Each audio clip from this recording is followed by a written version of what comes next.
It is used to compare the model with unequal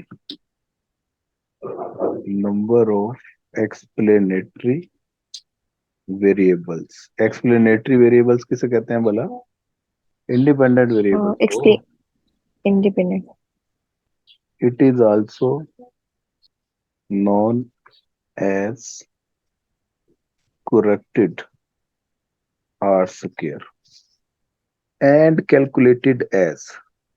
नीचे लिख लें and calculated as. इसे डिनोट किया जाता है जी. It is denoted by R बार का square.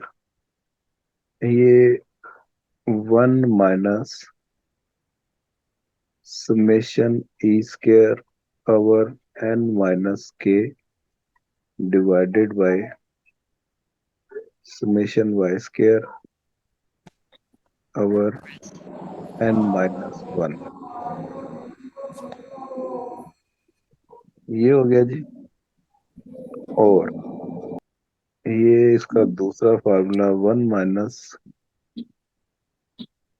Sigma square over variance. और जो इसका फार्मूला ज्यादा यूज होता है वो ये है जो अब लिखने लगा हूं. 1 - 1 - r² n-1 ओवर n-k. ये फार्मूला आपको खास तौर पे याद होना चाहिए. वेयर आर स्क्वायर, ये क्या है जी? Unadjusted coefficient of determination. N क्या होता है? Number of observation. के है नंबर ऑफ पैरामीटर्स. बस ये चीजें आपको चाहिए. फार्मूले में वैल्यूज पुट करें, एडजस्टेड कोफिशिएंट ऑफ डिटर्मिनेशन आ जाएगा. इसके बाद नोट बना के एक चीज आपको मैं लिखवाने लगा हूं, इसे लिख लें और इसे आपने याद रखना है.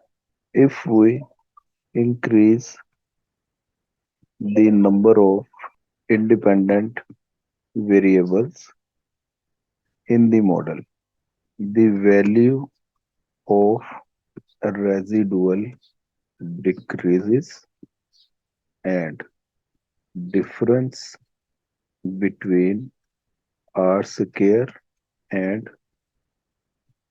adjusted R square will not differ much. तो आपसे ये थ्योरी में भी पूछ सकता है कि एडजस्टेड और अनएडजस्टेड आर स्क्वायर का डिफरेंस कम करना हो तो क्या किया जाना चाहिए. तो आपको पता होना चाहिए इंडिपेंडेंट वेरिएबल्स मॉडल में जितने ज्यादा होंगे तो एडजस्टेड और अनएडजस्टेड का आंसर एक दूसरे के उतना करीब होना शुरू हो जाएगा.